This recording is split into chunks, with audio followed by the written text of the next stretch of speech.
Hello and welcome to Restoring the Soul, a podcast dedicated to helping you close the gap between what you believe and what you actually experience. I'm your producer, Brian Beatty. Thank you for listening. On the next 2 episodes of Restoring the Soul, Ryan Taylor joins Michael to talk about his book, Awkward Spirituality, The Divinity of Ordinary Life. In today's conversation, Ryan reflects on his spiritual journey that was awakened through joining recovery efforts in post-Katrina New Orleans. He now ministers among those many may consider irrelevant and has learned that wasting time with people is actually a worthwhile endeavor. Ryan's a pastor at Urban Mercy Church and chaplain of Network Coffee House, a hospitality house for Denver's chronically unhoused. Happy New Year, everyone. Thank you for making 2021 such a tremendous year for the podcast. Without any further delay, here's your host, Michael John Cusick. Ryan Taylor, welcome to the Restoring the Soul podcast. We are here on the 4th floor of the West Jefferson Building overlooking Eeny Meeny Sushi, which I'm gazing upon now, and I'm thrilled to have you here. Welcome. Thank you, Michael. It's good to be here. We have a history together, though we don't know each other really well. I think I met you the very first time when you were a seminarian working at Franklin Covey retail store at Park Meadows Mall. Yes. This is my weird photographic memory. Sorry, but like you were a seminary student and you were wearing a pressed Oxford broadcloth shirt and a tie, looking pretty conservative. And now you minister and work with the homeless, and you're writing about your book, Awkward Spirituality, The Divinity of Everyday Life. Tell me how you got from that guy to the guy that you are today. Wow. But I don't know if there would be anybody else in the city, maybe just a very, very small handful of people that would know that history of mine.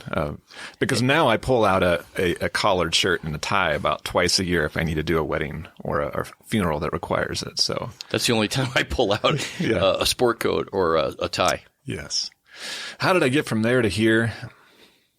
I don't know how else you explain it other than the work of the Spirit, just continually providing clues or providing invitations, providing compelling relationships that, and really it begins and ends with relationships, doesn't it? So it's just compelling relationships that would continually move me in the direction of those experiencing poverty. And you know, if I can make one correction to how I framed the poor in the book, sometimes we give labels to people like the poor. And if I were to do it over, which I might edit it at some point, I would say those experiencing poverty. Because sometimes those labels can very much identify you or misidentify a person. Interesting you say that, because when I was growing up, especially in the Catholic tradition, we talked about the poor and needy all in one sentence. And it was like, oh, those, let's feel sorry for them. Right. But as we know, the conditions of poverty can exist in middle-class suburbia. Yep. And then the spiritual aspect that you unpack so beautifully is the spiritual poverty that we all have. Mm-hmm. Yeah. And a big part of what I'm trying to do in the book is show the solidarity, show the relationship, show the union of all of us. But when we say the middle class and the poor, we're automatically dividing us. And so those experiencing poverty, those experiencing some disadvantage, those experiencing advantages. I love that. Yes, I want a prayer request. I'm experiencing an upper middle class life. Yes. Yeah. I love that distinction, though, because even before we started, we had some sushi together from Eeny Meeny Sushi. And we're talking about the dichotomy of black and white, rich and poor, but even middle class to those experiencing poverty. And so it's not necessarily the big topics that are other, but it's sometimes these subtle ones. And so thank you for correcting me on that. Yeah, you're welcome. Or offering another perspective, because I don't feel corrected.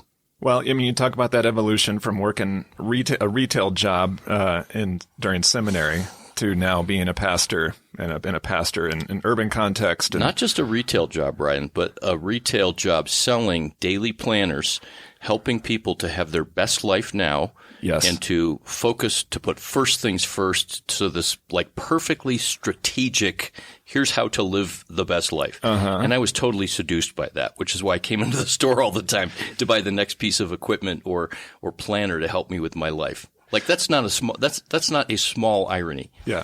Well, I know this is a tangent, and there are no tangents, but I had no idea about the dogma of Franklin Covey. But the idea of a paper planner and writing out my schedule in ink, I'm still doing that. Nice. So I was evangelized by Stephen Covey, and I'm still living out the gospel of that in some form or another. Well, I went to a Jesus conference and asked Stephen Covey into my heart.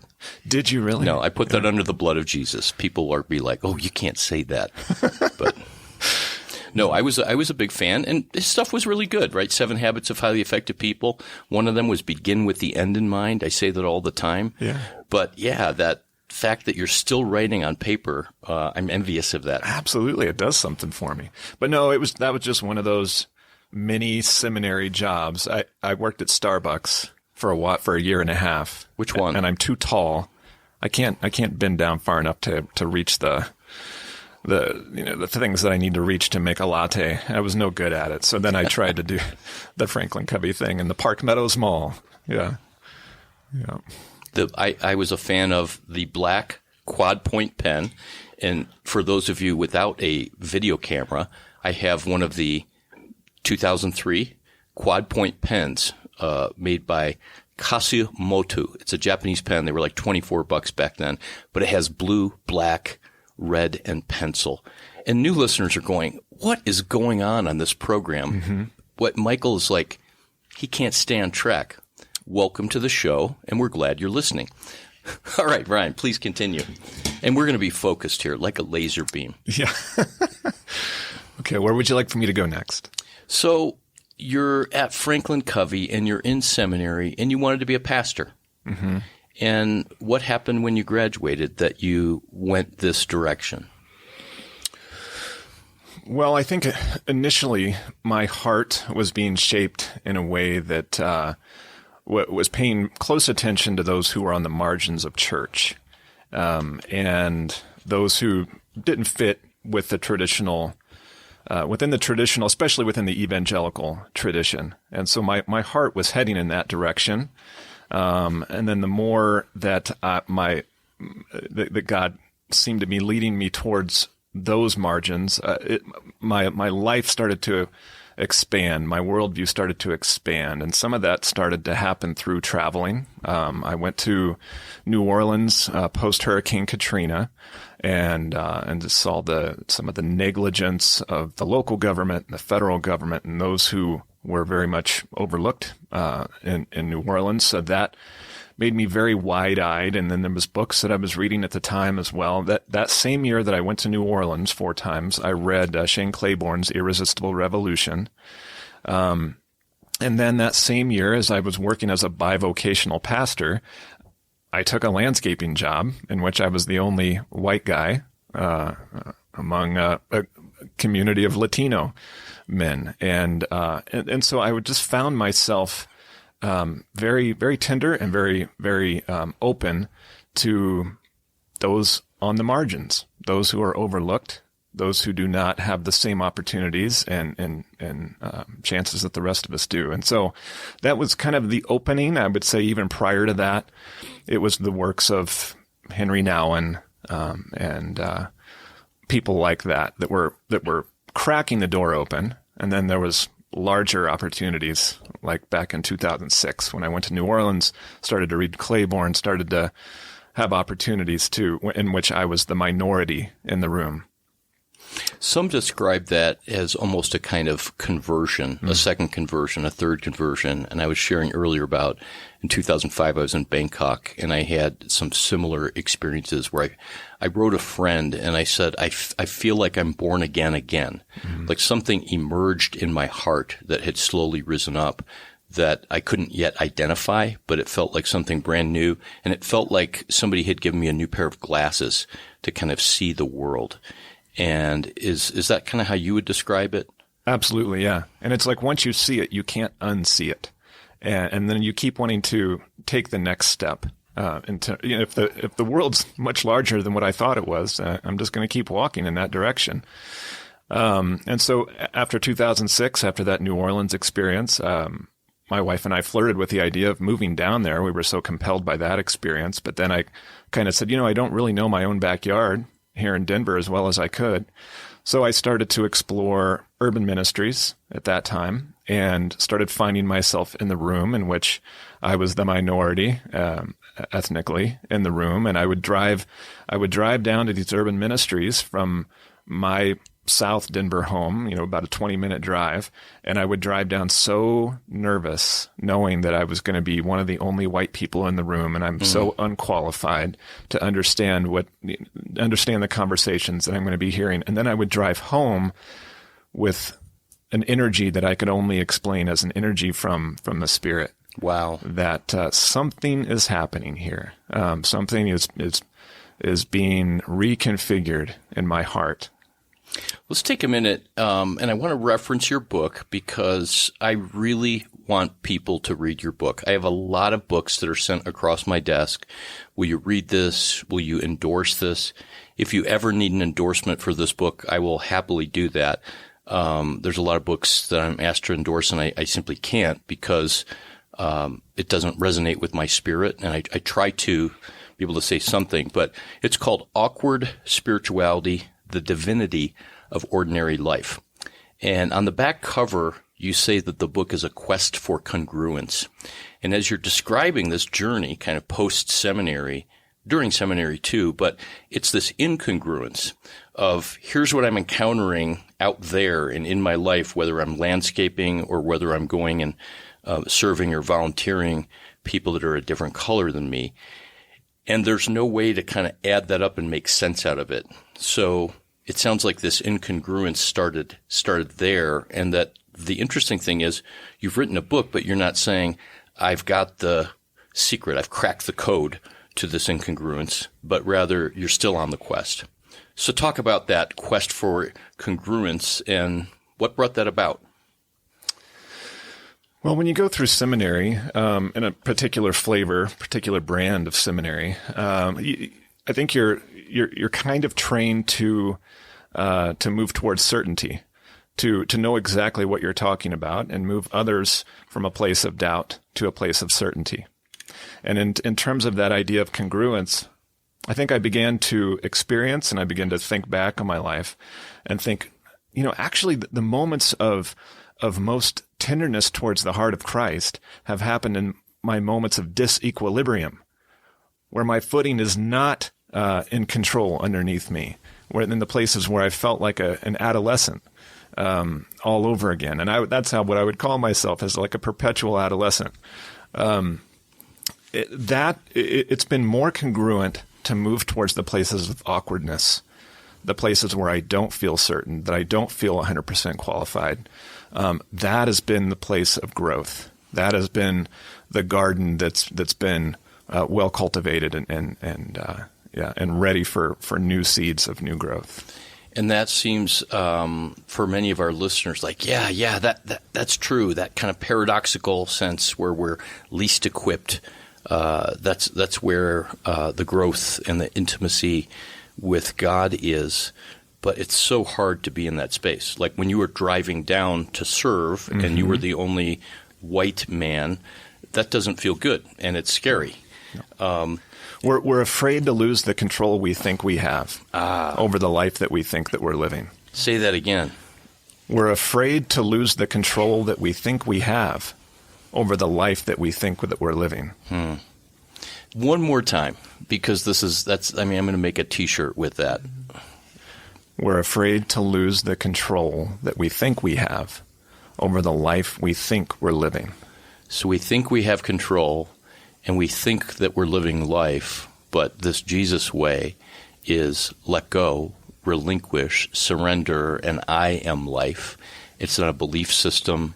It's not adherence to a creed, but it's literally this entry into life. And by you going into these places of uncertainty and difficulty, that's where there's been growth for you.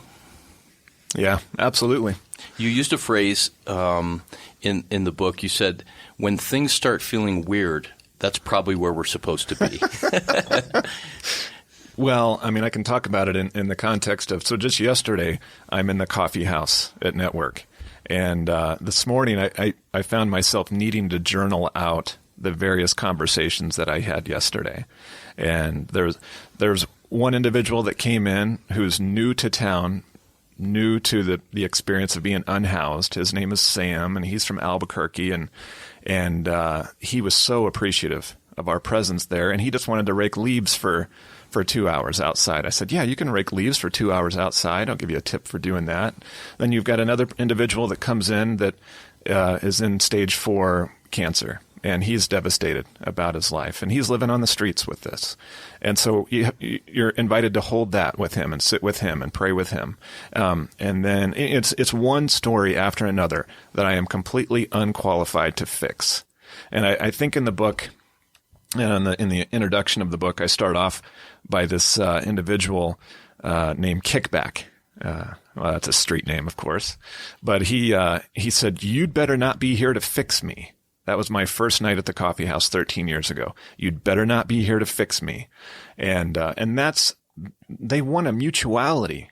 They want a reciprocity. They want to interact with an ordinary being that will just sit there and befriend them. And so, that's, I can't rely on my seminary degree for that. I can't rely on so many of the books that I read. It's this is how the Spirit is shaping me. I'm being taught a different posture, a different way of being by some of the by those that are experiencing some of the wildest, disadvantaged, and oppressed way of life in Denver.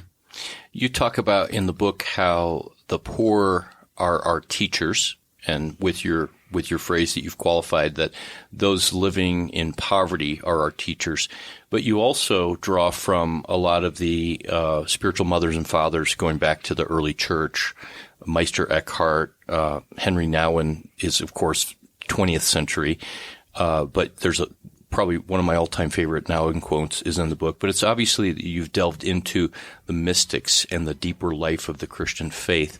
So how have those teachers of the, quote, unqualified and the ancients impacted your understanding of God? Well, it goes back to that control idea. I love having more and more knowledge that allows me to feel like I am increasingly in control.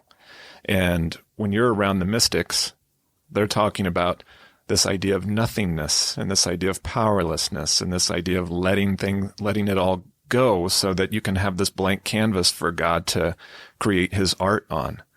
Well, with that in parallel with being around people who economically have nothing, and are on the lowest rungs of society, literally, that has informed me in terms of what it looks like to truly invite God in, to continually transform me, to be born again and again and again and again, is that spaciousness in which I'm continually letting go of what I think I've acquired, which has led me to a place of control. It's a daily inventory and evaluation of how open am I really to allowing the Spirit to transform me and to change me and to mature me into the person that I'm being invited to become. And so both the mystics have written down kind of a bit of an academic way of helping us understand that, and then an actual encounter with those experiencing poverty bring that home and allow you to embody it.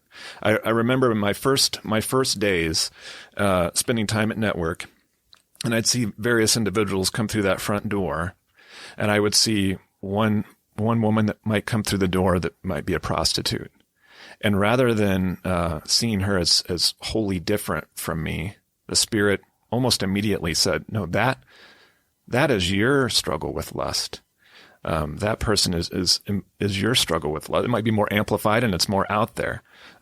Somebody else coming in a rage, or with some sort of explosive bipolar disorder. immediately the Spirit would say, no, Ryan, that's your struggle with anger. So there's no grand difference here. The chemicals might be a little bit different. The history, the childhood was certainly different. But you're looking at an image bearer. You're looking at an image of God that is a reflection of you in one way or another. So they're not that different.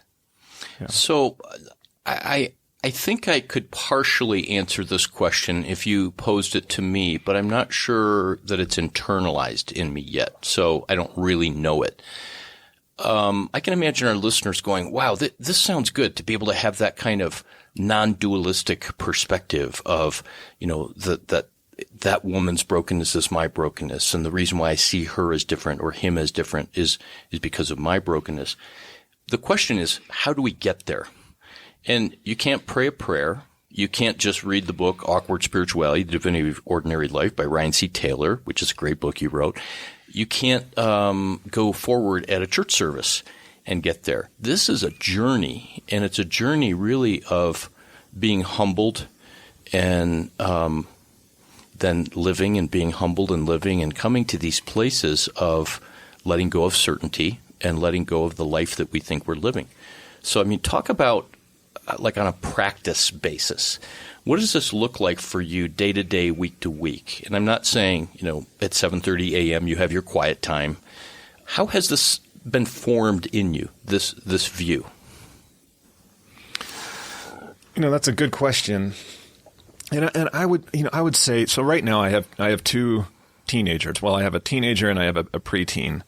And one thing that I'm learning is that I need to be going kind of at their pace in order to be a good dad. So I need to kind of be a teenager at times and be with them. And I really feel like that's my theology. God does go at our pace. And so regardless of where we find ourselves on the spiritual spectrum, God is going at our pace. But we want to meet God there.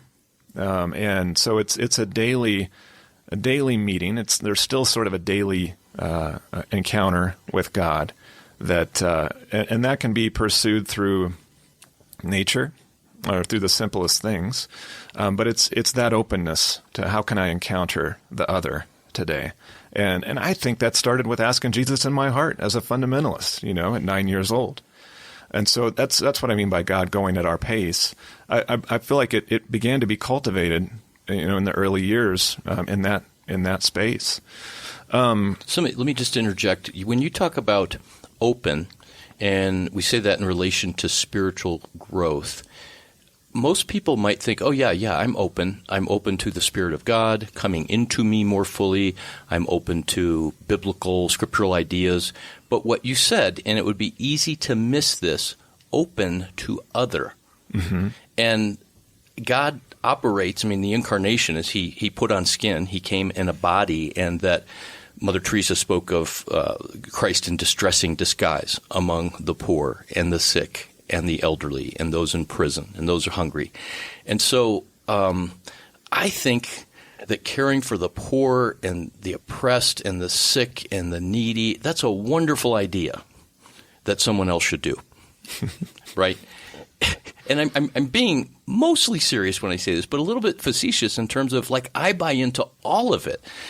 But man, I like my manicured yard, and I like taking my car to the car wash every week and, wiping down the wheels so it's nice and clean. But my heart keeps being drawn to these spaces of powerlessness where there are people that are powerless, where they're more obviously broken. And I kind of have always my whole life go, these are my people. And I think that's why years ago I worked at a homeless shelter. And I feel at home amongst people that are a little bit cracked, broken, bruised, who are really acutely aware of their need. And I often don't feel at home around people that kind of have their life together. Mm-hmm. And it seems like you are really comfortable in that world of those that don't have it together. Yeah, I wouldn't say I'm comfortable at all. I would say I'm I'm a bit more comfortable than I once was, but I still remain in a place of high discomfort. So is this what it is like, I'm wondering, for my black friends? And I'm thinking of one dear man in particular who said, Michael, most of my life, everywhere I go, there are not people like me. I am other. And when he said at that particular time, I just winced, thinking, I have no idea what that's like. Even when I've been in Asia and the Middle East, I'm with people like me.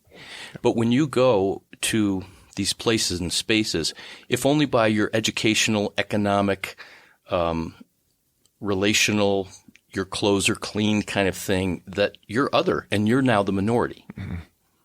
Yeah. And you know, one of the things that I think it's hardest for an American who wants to be efficient with their time, and time is money, and we've been trained in that way. We've been very conditioned to make the most of our time and still kind of make a profit, even if we're in the realm of the nonprofit or Christian ministry world.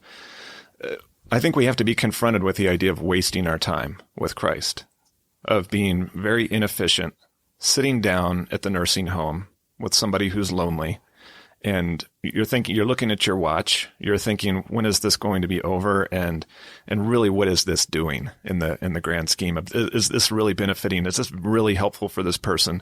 And it's the same thing at Network. It's learning to waste your time, learning to, quote unquote, waste your time. I think that's what Christ does with me in every moment of every day, is this invitation, hey, come and waste some time with me. And if we can, a lot of that's going to require slowing way down, and putting the whole efficiency thing, the whole productivity thing, what we've had in our mind in terms of efficiency and productivity, tabling that and inviting Christ in and saying, I'm just going to sit here with this person and talk about the Broncos.